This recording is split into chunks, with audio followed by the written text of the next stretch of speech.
Well, after waiting exactly a decade since the release of the last mainline entry in its series, I am so unbelievably happy to say that I've not only played, but completely embedded myself in the gauntlet of Dandori challenges and side content, seemingly never ending encyclopedia of treasure and creature descriptions, and wonderfully detailed, painstakingly crafted dungeons and environments that in totality make up the utterly massive Pikmin 4. But even before this, I've been pretty busy. Roughly 4 months before the game's release, I made a decision to replay each and every entry in the Pikmin series prior to this latest installment, while learning as much as I could about its development in order to convey how special an idea it really is.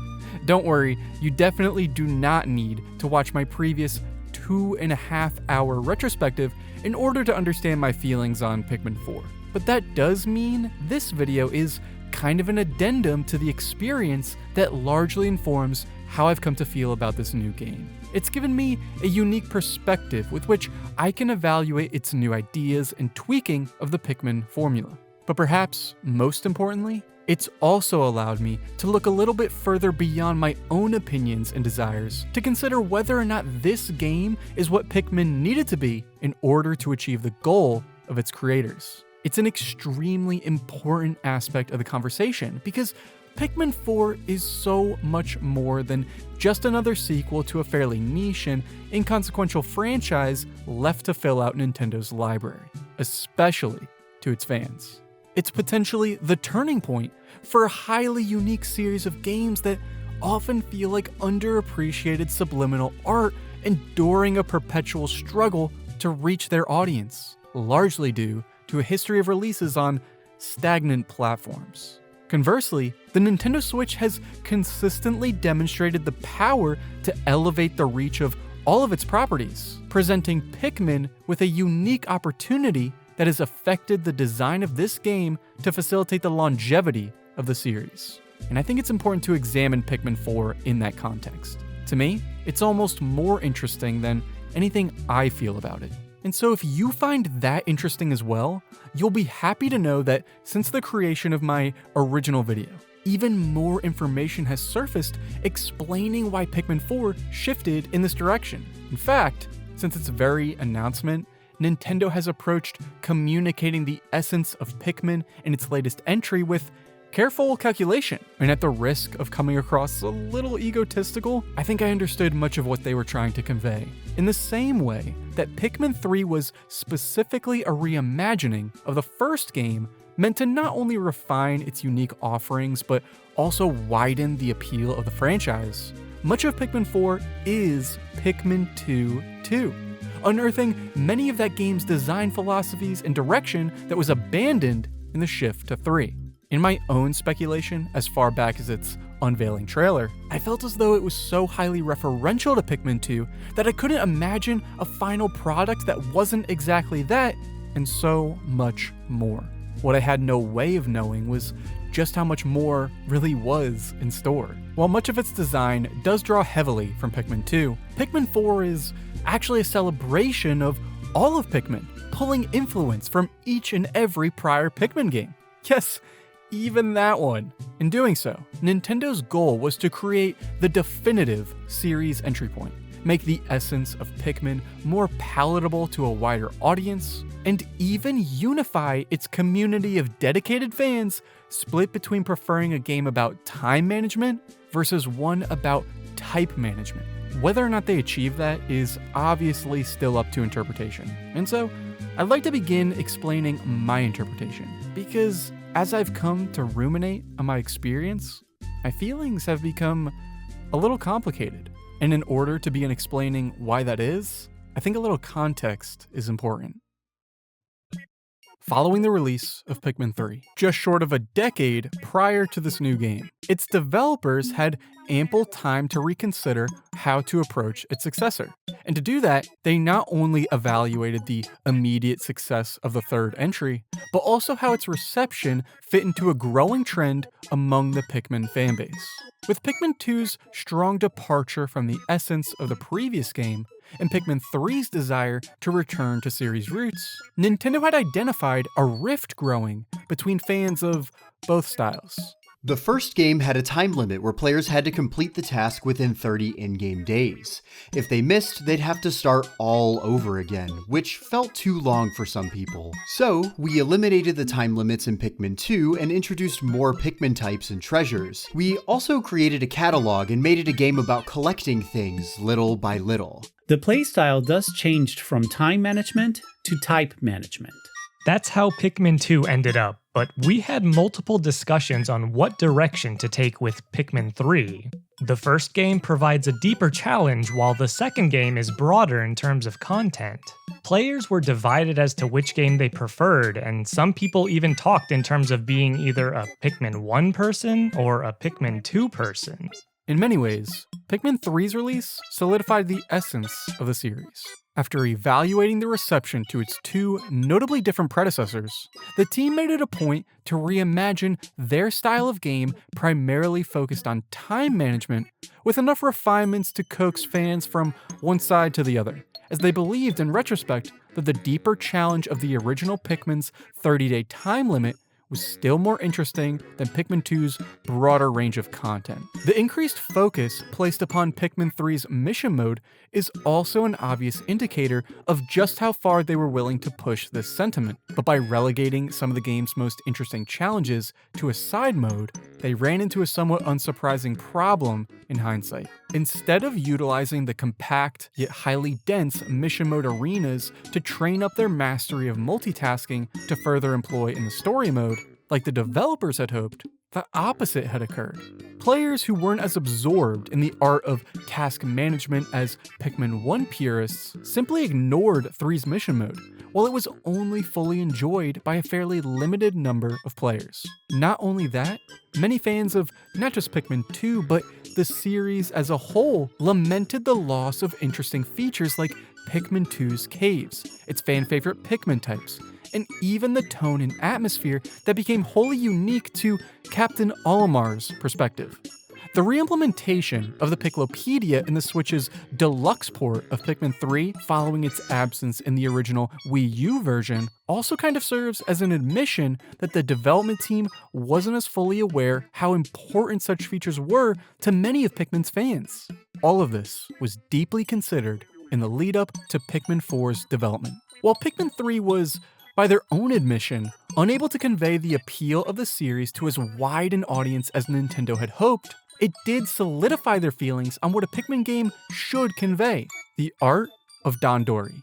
And so, after seeing the response to Pikmin 3, a game that was created in careful consideration of its creator's own desires at the cost of alienating some fans, Yuji Kondo, now acting as chief director of Pikmin 4 after being handed over the reins in the production of Pikmin 3's deluxe port, made the decision to begin by meeting fans somewhere in the middle. Looking back at it now, I think there was always this sense among the developers that we should return to the direction of the first game. But ultimately, once the third game was released following the direction of the first game, there were some people who said they preferred the second one. So as a result of numerous considerations over a long period of time, the fourth game welcomes people with various different tastes. There were completely different takes on how Pikmin games should be between those who liked the style of Pikmin 1 and those who preferred that of Pikmin 2. So maybe Pikmin 4 can finally bring the debate of Pikmin 1 people versus Pikmin 2 people to an end. Personally, I believe this strategy was effective at reaching fans of both styles. But alone, it left the most important audience unaccounted for. Because up to this point, all of Pikmin's prior mainline entries were first released on underperforming hardware. A new release for the Nintendo Switch provided Pikmin the best opportunity to expand the audience in series history. So while unifying the existing fanbase by blending many of Pikmin 3's enhancements with a slew of returning Pikmin 2 features was of exceptionally high priority, these choices were all most importantly made with the consideration of brand new players. And this left the continuity of Pikmin's narrative, as well as the game's overall structure, in a pretty interesting state. While I believe many of my predictions regarding Pikmin 4's focus and design were accurate, I certainly cannot say the same regarding this game's story. Because in pursuit of creating that definitive series entry point, the development team shifted the setup in a different, unprecedented direction. Pikmin has since occupied a pretty interesting niche in Nintendo's library with respect to narrative. While the vast majority of their franchises choose to forego a distinct continuity, both of Pikmin's prior entries are true sequels. And this is not only reflected in the content of each game's narrative that are highly referential to prior entries, but also their numbered titling. The reluctance to break the latter trend indicated to me that Pikmin 4 would be handled much the same way, which actually couldn't be further from reality. Instead, I wouldn't describe Pikmin 4 as a series reboot so much as it is a reinterpretation of an existing story in similar fashion to The Legend of Zelda. And I gotta say, I love the idea of adapting this approach to Pikmin moving forward. It's clear Nintendo is reluctant to move on from Captain Olimar even when he isn't the playable protagonist. And it's for good reason, as his thoughtful perspective that was integral to the narrative of the first two games is something that has only continued to elevate each entry's story and lore. I praised Pikmin 3's approach of incorporating Olimar into the story for finding a clever way to build upon the current continuity for the enjoyment of longtime fans, while allowing new players to jump into the game without feeling like they've missed too much. And while Pikmin 4 doesn't continue that exact trend, the finer details of both approaches are actually quite similar. Pikmin 4 begins with an introductory cinematic that is an almost one-to-one retelling of the plot events of Pikmin 1, with its own twist, of course, beginning to veer slightly off course with the introduction of Olimar's new canine companion, Moss, whose importance is not made immediately clear. This cinematic is followed by a tutorial sequence concluding with the retrieval of Olimar's interstellar radio. And while its item description in Pikmin 1 implies its SOS signal won't reach a rescue party in time to assist him, Pikmin 4 explores the exact scenario in which it does. Instead of playing as Captain Olimar, you control a new recruit of the Rescue Corps tasked with not only retrieving him from the planet, but also rescuing the senior members of your own team who have comically endured a crash landing of their own. Yes, this game not only continues to run with the theme that every crash on this planet happens for a reason, but also preserves the bizarre and underhanded comedy that is one of the lesser appreciated aspects of Pikmin. And before digging deep into the effect this plot structure has on the game as a whole, I think it's important to first address the possibility of this game retconning the Pikmin series forever and the fear of erasure that tends to come with it. Not because I think anyone who deeply appreciates the previous Pikmin game's narrative continuity is wrong for feeling disappointed by this, but maybe for the fans that don't understand why Nintendo would follow through with such a choice. Throughout Pikmin 4, there are several allusions to the fact that events from prior games have never happened and likely never will, along with others indicating certain events have simply yet to occur. And this has sparked some debates regarding when this game actually takes place and what that means for the previous games. What I think is certain is that while any plot decisions were primarily made to facilitate and convey the essence of Pikmin's gameplay, the development team does care about Pikmin's story and took the proper care to shore up inconsistencies within the game itself that needlessly muddy the timeline of the series. I want to say I have a pretty clear understanding of where Pikmin 4 takes place, but even by the admission of Yutaka Hiramuki, the planning director responsible for overseeing the story and script, the Pikmin timeline is thus meant to be left up to the player's imagination. However, because it's fun, I'll quickly share my theory. Of course, a spoiler warning should be obvious. Pikmin 4 is kind of a 3-act narrative in which the player character is a little late to the party. The first act is a largely faithful reinterpretation of the original Pikmin's narrative, whose conclusion is altered by the appearance of the new space dog, Moss. In Pikmin 4's universe, Olimar fails to escape the planet and is turned into a leafling by the Pikmin, just as he was in the bad ending of the original game. And this is where things get really interesting, because the dual outcomes of this single situation initiates a divergence in the Pikmin timeline. The following 2 acts in which the actual gameplay sequence of Pikmin 4 takes place is thus an alternate timeline version of Pikmin 2. There is no Pikmin 2, because Olimar was unable to return home and notify his company's president of the plentiful treasures dotted about the planet's surface, resulting in a completely different story that is recentered on Louis abandoning his task to locate Olimar after receiving his SOS signal. And this also hypothetically changes the events of this timeline's Pikmin 3, because while Pikmin 4 includes its own Copites and clearly indicates their planet is still headed towards a food shortage, the manner in which Alph, Brittany, and Charlie decide to extract resources from PNF 404 would have to change, because it has already been discovered and colonized by countless interplanetary residents, including some from their own planet.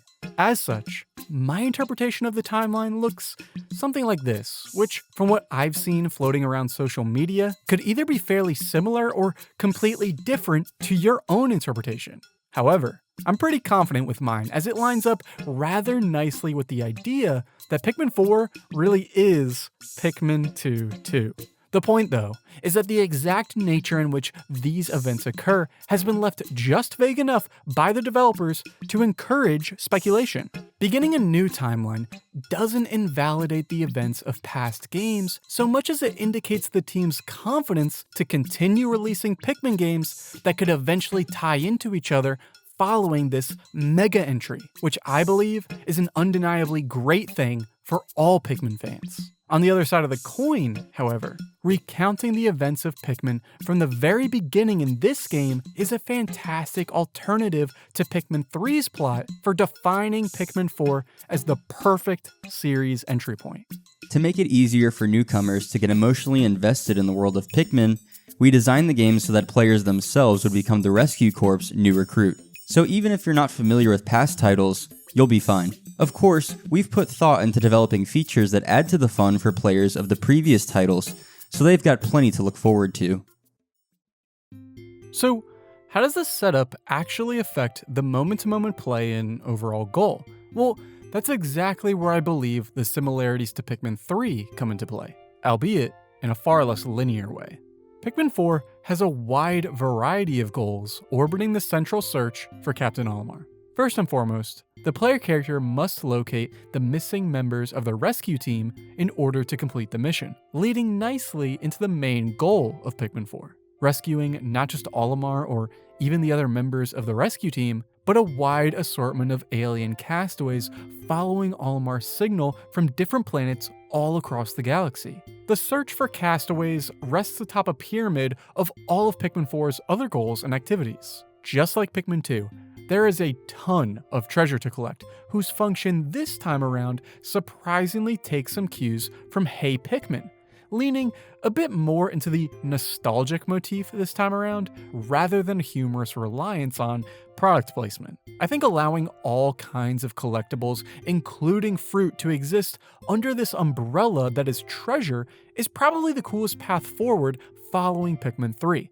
Especially given the exploration of some really special environments that are almost entirely unique to Pikmin 4. But admittedly, the implementation doesn't feel as natural as Pikmin 3's fruits and isn't as interesting a plot device as Pikmin 2's treasures given that game's bizarre theming.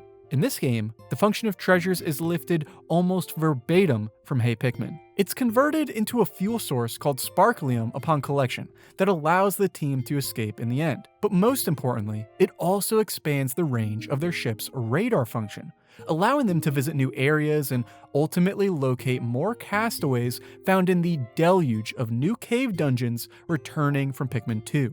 Some castaways are in a bit of a rougher shape than others, however, which is where the new Dandori challenges and night expeditions, two bite-sized challenges working in tandem, come into play.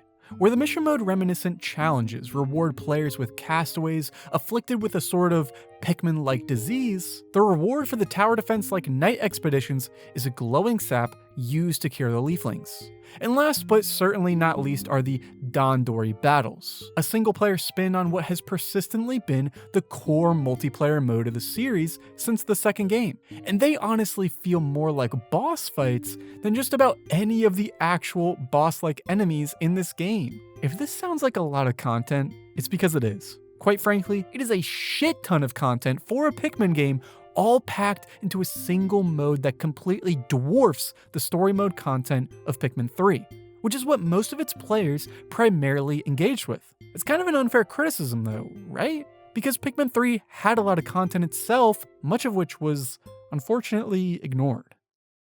In the wake of Pikmin 4's release, Yuji Kondo has recounted the experience that reaffirmed his belief in what a Pikmin game should be. In the early stages of Pikmin 3's development, several of the team's programmers sat around competing to see who could retrieve the highest amount of ship parts in the Forest of Hope in a single day. The result of which was an agreement that this deeper challenge was still more interesting than Pikmin 2's broad range of content.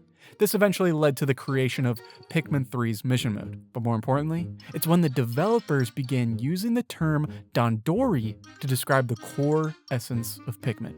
In other words, the art of organizing your tasks strategically and working with maximum efficiency to execute your plans quickly. However, as previously stated, the manner in which this design philosophy was expressed in Pikmin 3, while a fantastic choice for already established fans of Pikmin's time management, failed to resonate with as many new players as they hoped, and the desire to address this experience became the driving force behind Pikmin 4's development. We were talking about how we want as many people as possible to play Pikmin 4, but if it's not Pikmin-like enough, we won't meet the expectations of those who've enjoyed the series until now. The first game provided a deeper challenge, while the second game was broader in terms of content, and we went back to something closer to the first one in Pikmin 3. But after thinking about it, I realized that we could do both. We could retain the depth of gameplay that makes Pikmin so interesting while providing the functional support to address the challenges around the controls. So, we implemented a variety of supporting features to expand Dandori gameplay.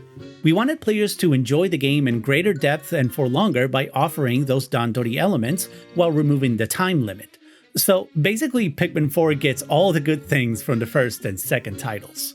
This philosophy is one of two key aspects I believe allows Pikmin 4 to reveal its greatest cards for all audiences. As early as the first concept document created by Kondo, eliminating the barriers between modes became a key focus, the result of which blended the story, versus, and mission modes into one.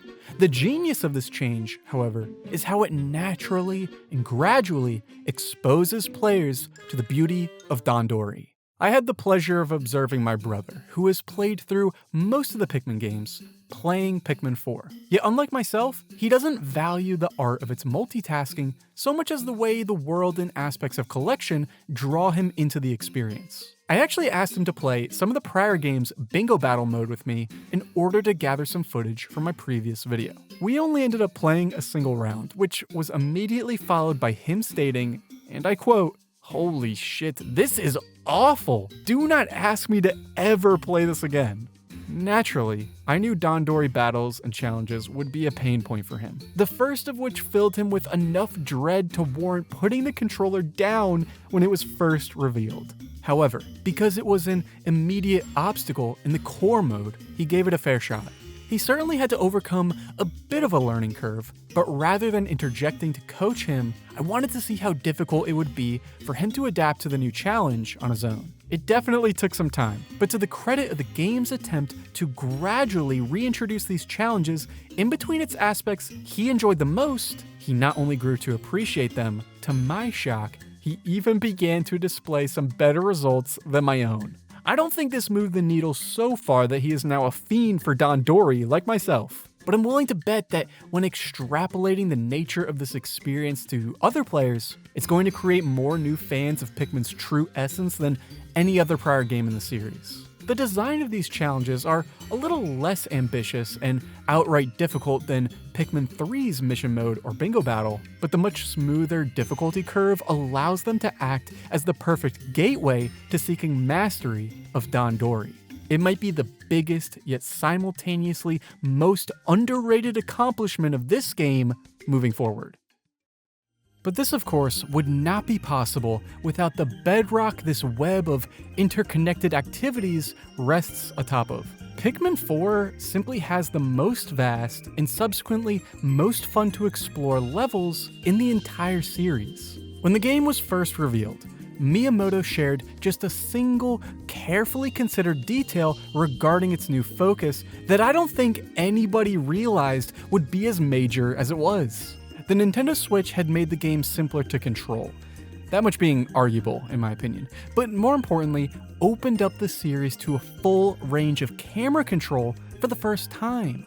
And by the unveiling of its first full-length trailer, this aspect prompted the cogs in my mind to begin spinning rapidly. While Pikmin 3's levels were a sizable leap in quality and expansiveness following the prior games, the fixed camera perspective required the design to feature many corridors and hazards to guide players between each zone's various set pieces. It's a style of design that has only marginally evolved since the very first game. Pikmin 4's levels, on the other hand, are completely open and gigantic, so large in fact that the free camera is an absolute necessity for orienting oneself around the monstrous set pieces that make the player feel truly microscopic. Pikmin has always used the scale of its environments to make its captains and Pikmin appear very small, but it's a totally different experience for the player to actually feel small along with them. To carefully, yet excitedly ascend a colossal sandcastle in anticipation of what lies atop, or to be utterly dwarfed by a park bench with slivers of light poking through its crevices. And once the game fully removes its tutorializing leash, you can explore in any direction and choose to engage in whichever content is most immediately appealing, be it cave spelunking, Dandori mastering, or simply scrounging for treasure on the surface.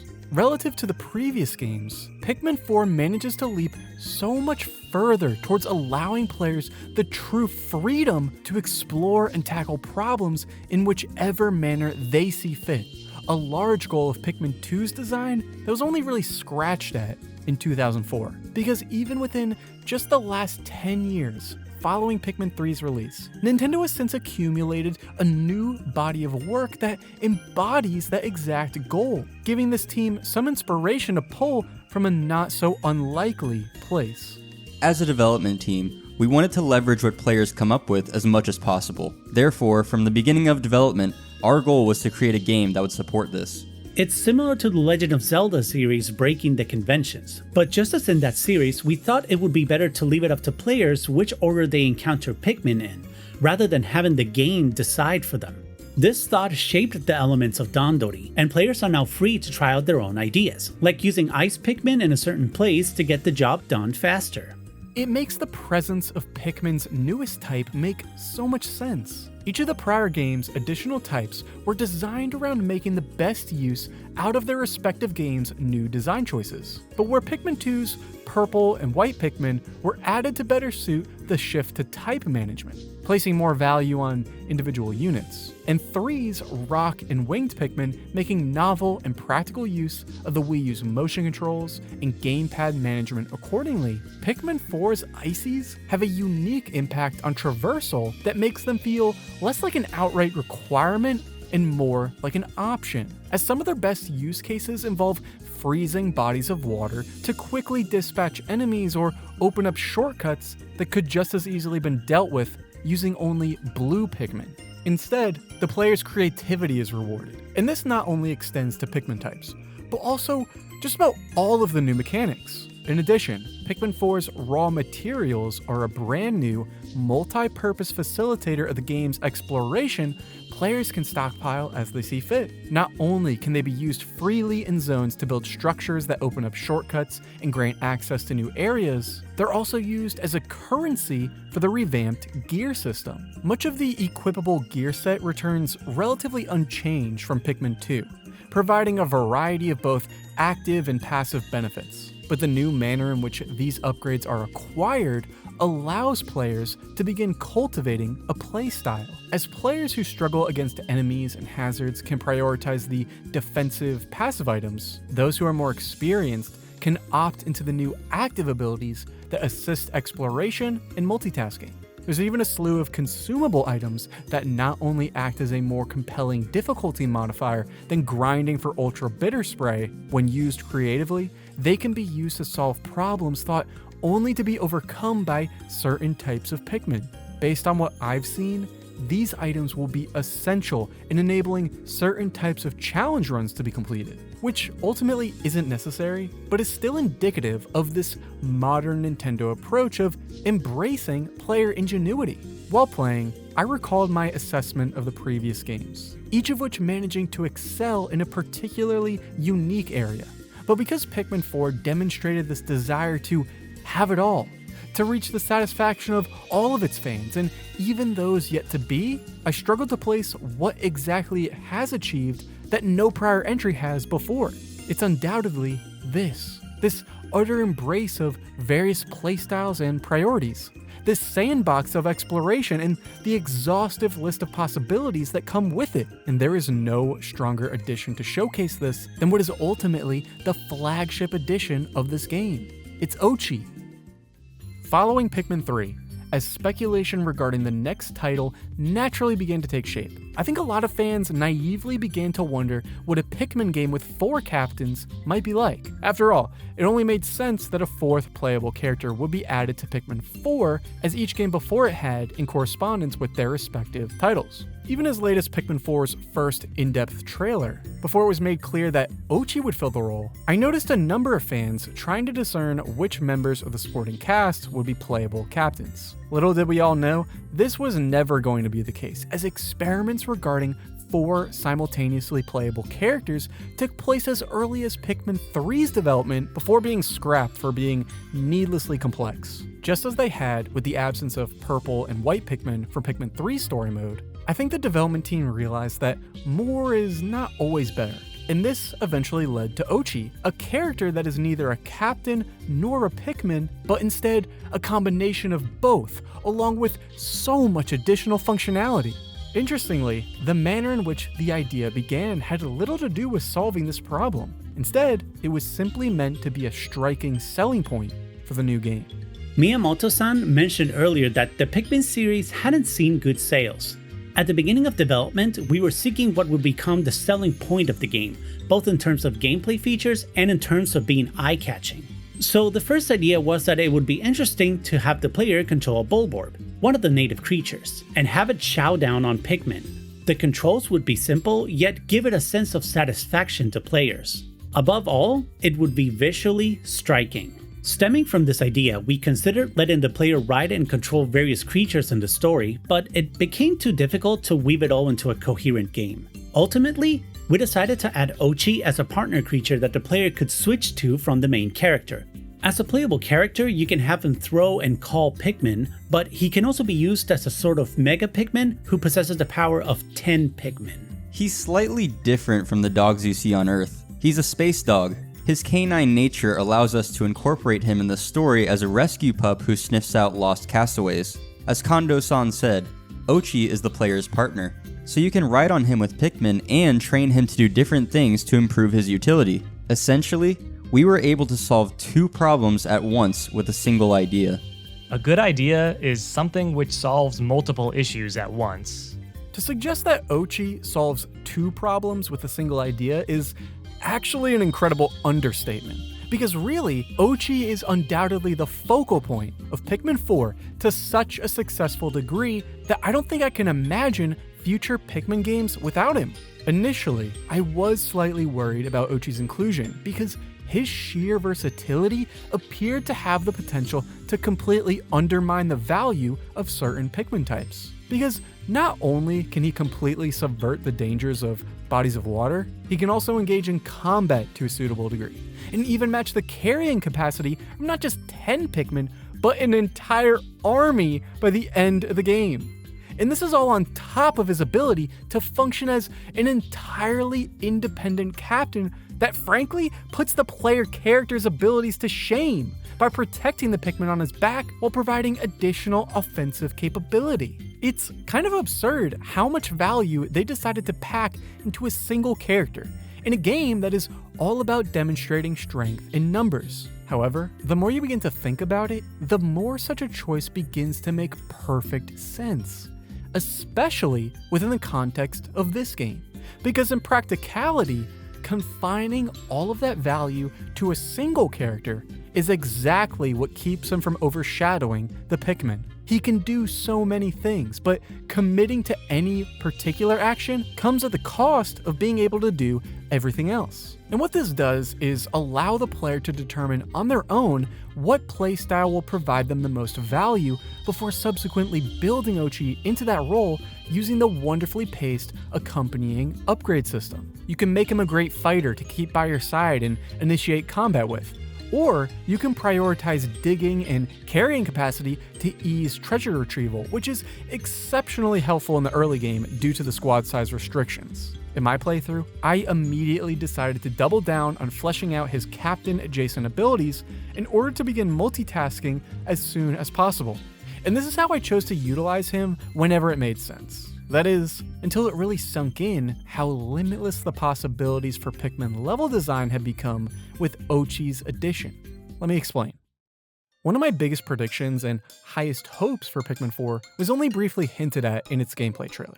With the addition of so many more human-made structures, another evolution of Pikmin 2's world building, as well as Oatchi's ability to jump, blowing the possibilities for level design and traversal wide open, I had anticipated Pikmin 4 would bring players inside this house. A new and frankly unbelievable addition to the series, given its past desires to only vaguely nod at the existence of human civilization on this planet. You don't have to imagine my reaction when this was confirmed. Whoa! Oh my god! You're in the house! You're in the house! You're in the house! I called it! I called it! While much of Pikmin 4's level design benefits greatly from the increased possibilities for verticality offered by the addition of climbing walls in Oatchi, it undoubtedly reaches its peak in the Hero's Hideaway. My favorite level, without a shadow of a doubt. Hero's Hideaway is actually teased in the very beginning of the game, capping off the events that lead up to its main scenario.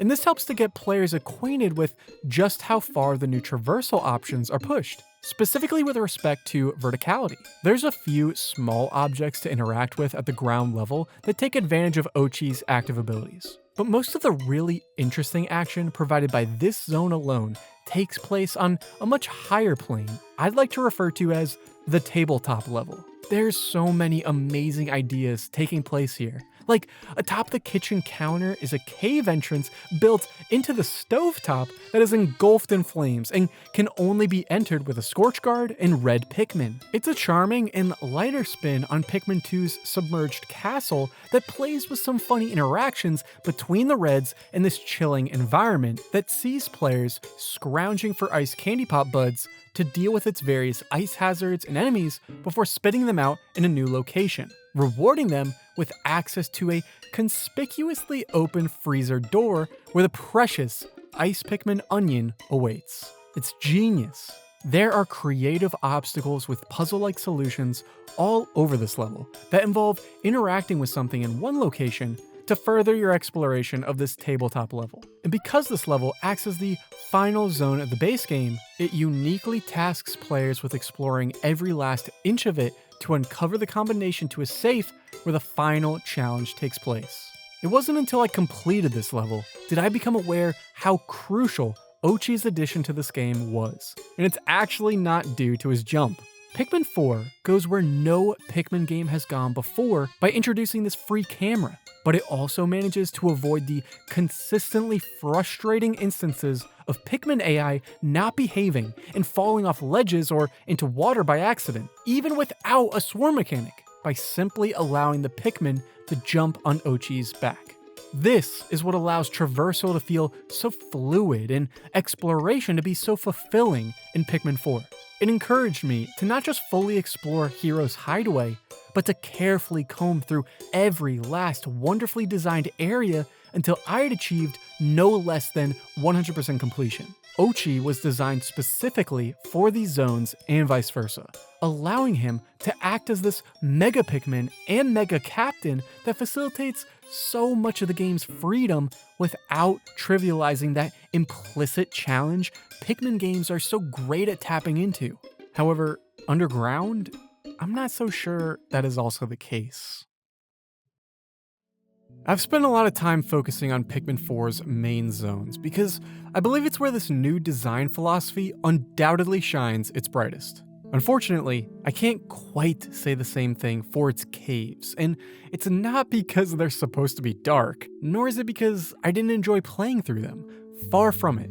But I do think there is something off about them that leaves me feeling conflicted. There's actually plenty of reasons to praise the new caves. The environments look fantastic, with the aquarium being my clear favorite. And as far as the handcrafted level design goes, I think they're a fantastic leap up from Pikmin 2, a game whose major set pieces were stitched together through procedural generation. With the lack of the day timer that encouraged me to explore its overworld thoroughly and efficiently, I really appreciated when Caves utilized the lifted time restriction to offer ample time to complete these fairly in-depth traversal puzzles that scratched my brain in a way the overworld was unable to do. It was such a nice change of pace that took advantage of the alternative space of play Caves can provide. However, this is really only the case for a handful of the many caves that populate each area, the rest of which offer some pretty light puzzle elements alongside the typical gauntlets of enemies to overcome. It's actually difficult for me to recall many of them because they simply weren't all that memorable, which got me thinking about how they were handled in the previous game. In Pikmin 2, cave spelunking felt dramatically different to overworld exploration, to a point in which many players were put off by it. The developers went all in on this idea of Pikmin type management, encouraging players to do everything in their power to preserve every last life. And this demanded them to demonstrate mastery of the controls to cleverly overcome the cave's incredibly unforgiving enemy placement, birthing new and creative strategies such as tricking enemies into damaging each other, or carefully combing through each sublevel with small groups to dismantle exceedingly deadly traps and avoid being caught in altercations that could wipe a larger squad in a matter of seconds. Caves were tremendously tense in Pikmin 2, but that's what made them so interesting, and it's something I rarely felt in Pikmin 4.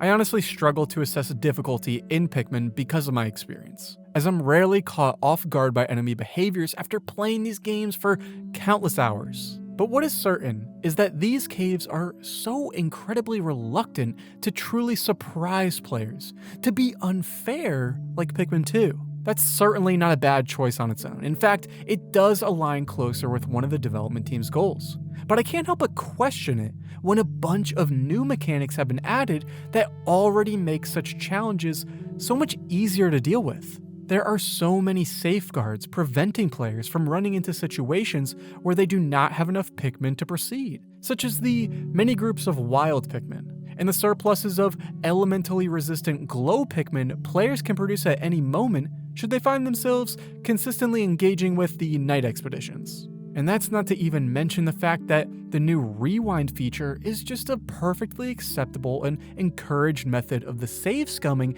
many players were already utilizing in Pikmin 2. None of these are more notable than Ochi, however, because I do believe his versatility is kind of at odds with this more laid-back approach to cave design. In the overworld, it doesn't feel like a problem because, as I previously explained, there are so many different applications for Ochi the player misses out on should they choose not to split the duo. But that's rarely the case for caves that are designed to be taken apart carefully, piece by piece.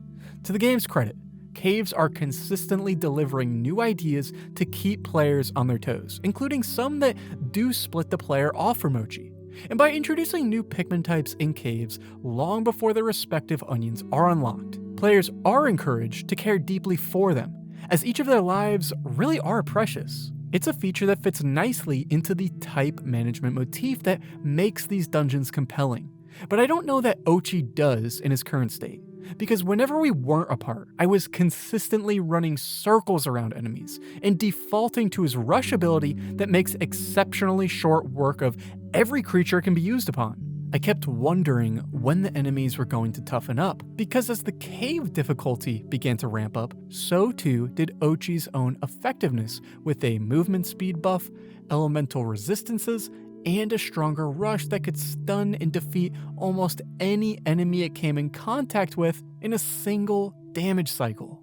The disappointment I felt regarding this really began to sink in after making a complete mockery of the many bosses found in the late game caves. Pikmin 2's bosses were such an integral part of the experience because as the tension became more and more oppressive the further you delved into the depths of each cave, so too did the anticipation of encountering whatever bizarre and intimidating new creature awaited at its end. And they were just as tough to match their aggressive disposition thanks to their large health pools and wild arena hazards that weren't so easily avoidable without Ochi. The personal deflation that followed each time I made complete mincemeat of a boss, or even when a cave subverted my expectations by ending unceremoniously without a boss at all, was the only time I actively felt annoyed by this game. And it made me miss Pikmin 3's approach to bosses so much more. The bosses of Pikmin 3 certainly weren't so difficult that they wouldn't end up totally cheesable if Ochi were present in that game, but they definitely felt more engaging with their unique win conditions that made exceptional use of their arenas. I know there were aspects of their more traditional boss design some players were unhappy with, such as the forced damage caps that prevented them from receiving excessive amounts of damage in order to increase their threat. But I think that kind of design choice is exactly what Pikmin 4's boss creatures needed to be truly engaging, as some of their more pitiful health pools are likely the consequence of trying to balance difficulty in a game that is so open. It's a classic open world problem. As the player naturally becomes more powerful, it's difficult for developers to judge how difficult mid to late game bosses should be, as they need to be surmountable by completionists and more casual players who may be approaching them in a weaker state. It did become quite telling though, that my favorite boss encounters were the ones that either bought fully into Ochi's abilities or, better yet, actively tried to disrupt them. And that's when it hit me. These smaller choices that primarily impacted my enjoyment of the caves were actually symptomatic of a larger problem pervading quite a few other aspects of the game. In pursuit of making a game that is as freeform to explore and manipulate as it is an accessible, definitive starting point for new players, I think the developers were a little too afraid of giving players so much of their own agency in fear of the difficulty becoming too high or causing the structure to fall apart. Let's talk about autolock. It's a feature whose problems and proposed solutions are so uncontroversial that in order to convey my frustration, I could probably just get away with stating it by name. But I do think diving a bit deeper into its nuances is important because the manner in which it exists is a strong indication of the developer's own hesitancy to equip players with the tools to fully customize their experience. It's something Nintendo has always struggled with. And because the previous game was such a rare and shining example of the benefits supporting multiple control options can offer, I don't doubt this was a contentious issue in development. I get that people find it more difficult when death is a factor, but I think the franchise's strength lies in its relationship with mortality. If something is irreversible, you need to figure out a way to prevent undesired things from happening. To try to prevent Pikmin from dying, you need to practice Dandori. To me, that's what makes this game unique. I think people find Pikmin difficult for two reasons: the controls and depth of gameplay. I spent a long time mulling over how we could convey these points as interesting rather than difficult. Yes, looking at players' reactions to the first 3 games, I've also thought really hard about how to get more people to play this game. In the early stages of development, we prioritized ease of play and experimented with making the controls easy enough for those who aren't used to playing games. We also tested improvements to the camera and AI, and it just doesn't feel like a Pikmin game to me if it's not like the first one. That is, if it doesn't have this Dandori element where players learn and become more efficient through repetition. I praise Pikmin 3 for being the most mechanically immersive Pikmin game due to its utilization of the Wii U's unique control options, which I believe is still the case. And much of my own hesitancy to believe the Switch would be able to recapture that joy was eased after utilizing the gyroscopic cursor positioning in the Deluxe port. It wasn't without its problems. But that made me even more excited for Pikmin 4 because it had the opportunity to fix its issues from the ground up and become the definitive control scheme. And it did! By only activating the motion control upon pressing and holding the A or B button, the cursor could constantly and automatically be recalibrated without any additional input from the player, completely mitigating Pikmin 3 Deluxe's cursor drift issues. It was like a dream come true. Until the auto-lock targeting system resting atop this functionality completely overrode its improvements. By automatically snapping the cursor to any interactable object it approaches within a fairly generous radius, any amount of skill expression with respect to throwing Pikmin is completely nullified. And after spending months of my life diving deep into the prior games in order to convey the joy and satisfaction produced by their unique marriage of action and strategy, this change was a tough pill to swallow. But even so, rather than allowing it to ruin the game I just finished waiting 10 years to play, I chose to try to understand it and examine the benefits. It actually wasn't long before I felt ready to move on because what I realized fairly quickly is that Autolock does greatly enable the act of Dandori, becoming a key asset in the more chaotic Dandori challenges and battles. What critics of this system may not acknowledge is the fact that it actually does feel great to assign Pikmin to tasks by effortlessly snapping between them, especially when you're pressed for time. And this pairs quite nicely with all of the new and previously existing quality of life improvements this game has implemented to make it easier to assign those tasks quickly. 2 quick inputs or a long press of the whistle is required to interrupt Pikmin already engaged in a task. And when retrieving an object, only the required amount of Pikmin will take hold upon the first charge. Changes like these make the frenetic challenge and battle stages feel more fluid to play than any other Pikmin game, and I quickly grew to rely on them in addition to Autolock. The skill expression that was lost in throwing Pikmin was made up for by allowing me to focus on Dandori. And that's great for missions and overworld exploration where time acts as an extrinsic motivator to maximize efficiency. But that's not where standard caves thrive. Even after I accepted, Pikmin 4 might just be better suited with Autolock. I entered a cave covered in this sticky mold that requires the player to uproot a few mushrooms to remove it. These stupid mushrooms might be the only object in the game Autolock doesn't target. And when I found myself having so much simple fun tossing rock Pikmin at them on my own, I was kind of upset. Caves don't really benefit from Autolock the same way other activities in the game do, because there really isn't that much to be gained from the automation when time is no longer a resource. Even if the vast majority of the game was better suited with Autolock, I found myself still wishing I had the choice to discover that on my own, even if that meant toggling it off for caves and toggling it on in the overworld. Or better yet, toggling it on in real time with the button used for hard lock on that is almost entirely redundant. I think the reason I'm so stuck on decisions such as these, specifically with respect to caves, is because, to me, they kind of feel like a betrayal of the game's identity. Rather than buying fully into the idea that players should be able to express their resourcefulness as much as possible, Pikmin 4 is stuck between true freedom and accessibility that is borderline hand-holding. It demonstrates a strange relationship with restrictions that ultimately ends up stifling creativity, even in the overworld, as it is the first game in the series to implement new limits on both squad size and type. At the beginning of the game, the maximum amount of Pikmin available for use on the field is 20. Of course, this limit is naturally increased back to the standard 100 over the course of the game, but I struggle to place why the mechanic exists at all. At worst, it injects an artificial progression mechanic where it was never needed before. At best, I guess it stops players from effortlessly steamrolling enemies and challenges in the early game that are meant to train up new players and is thus another consequence of the open-ended nature of the game. Ironically, the restriction that remains firm throughout the entire game is a little easier to understand.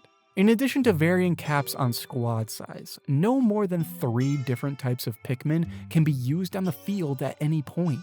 This is clearly meant to protect players from themselves. With a total of technically 9 Pikmin types in this game, I believe the developers wanted to reduce the clunk of having to cycle through several Pikmin types as well as backtracking to the onion. But perhaps most importantly, to avoid situations where players attempting to utilize a balanced squad don't have enough Pikmin of any single type to complete a given task. However, this still leaves me with so many questions.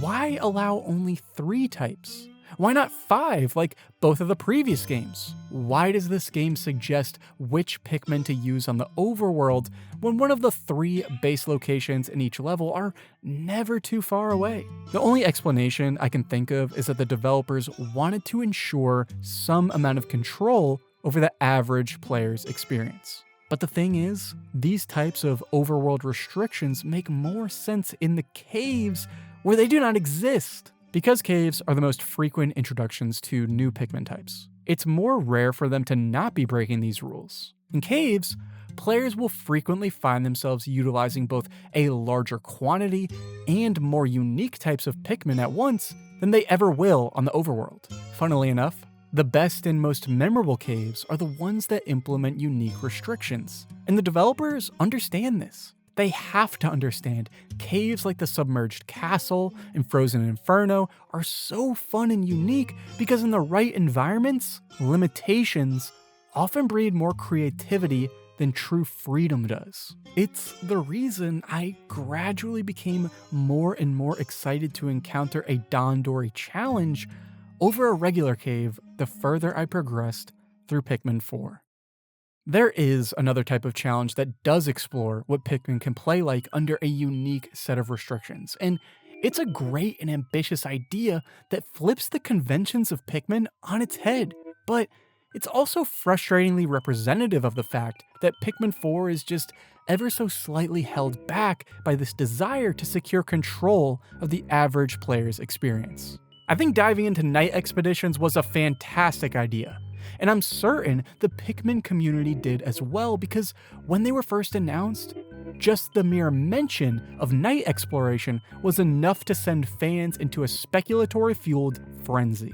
My first thought was that night expeditions would functionally act as a hard mode of sorts. Should the player choose to ignore the approaching nightfall, they get to explore a more hostile surface environment actively patrolled by much larger quantities of the more threatening nocturnal creatures.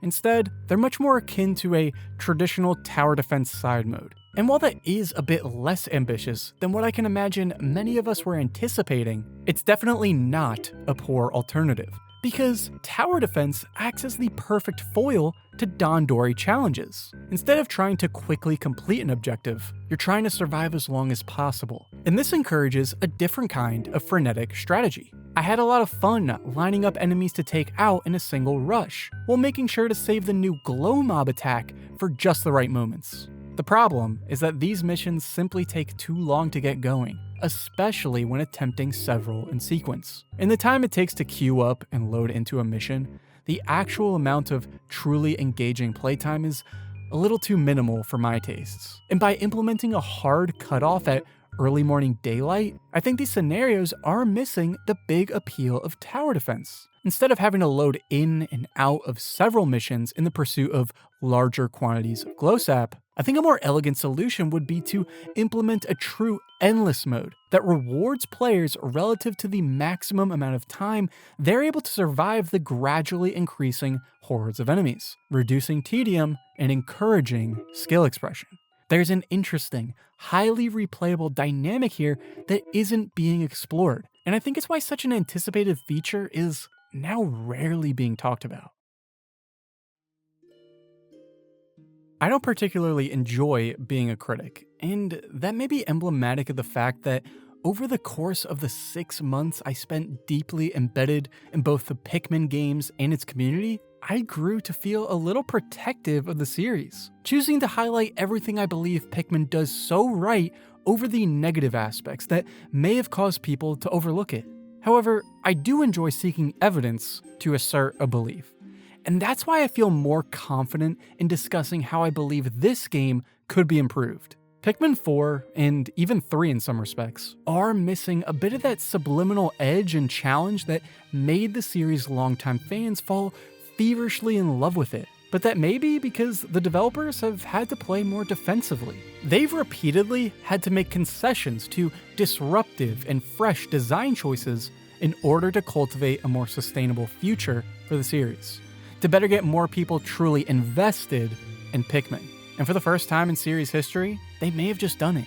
It's a little too early to say for sure, but all of the evidence thus far suggests that Pikmin 4 has already far surpassed the sales and interest generated by its predecessors. It's on track to not only becoming the best-selling Pikmin game, but to begin elevating Pikmin back into the conversation surrounding other essential Nintendo franchises. It's kind of funny to look back at the conclusion to my previous video in hindsight. Rather than continuing to endure through hardship, it appears as though the series is finally beginning to bloom and flourish. And by examining the contents of the latest entry, it's easy to see why.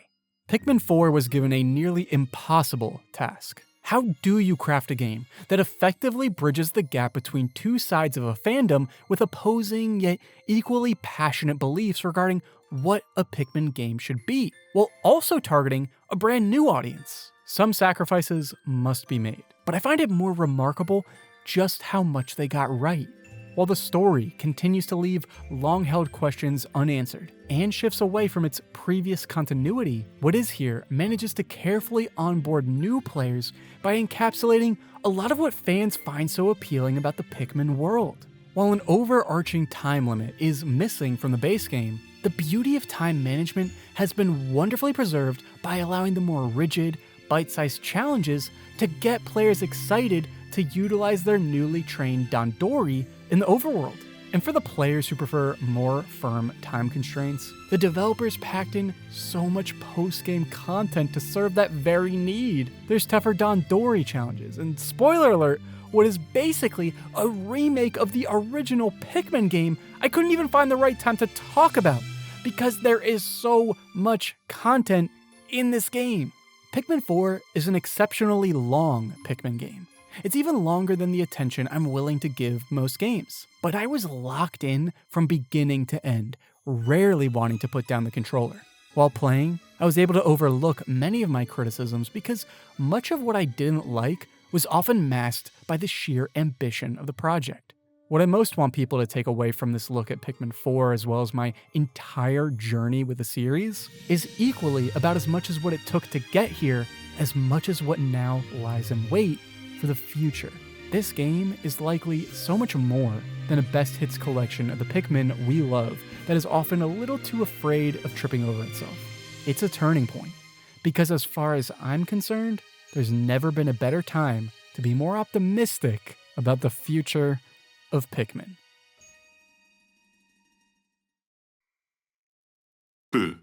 リモノステリー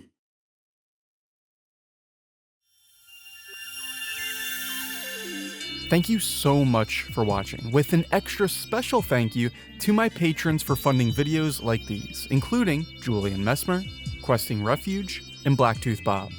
If you want to support videos like these and see your name in the credits, consider checking out my Patreon page with the link below.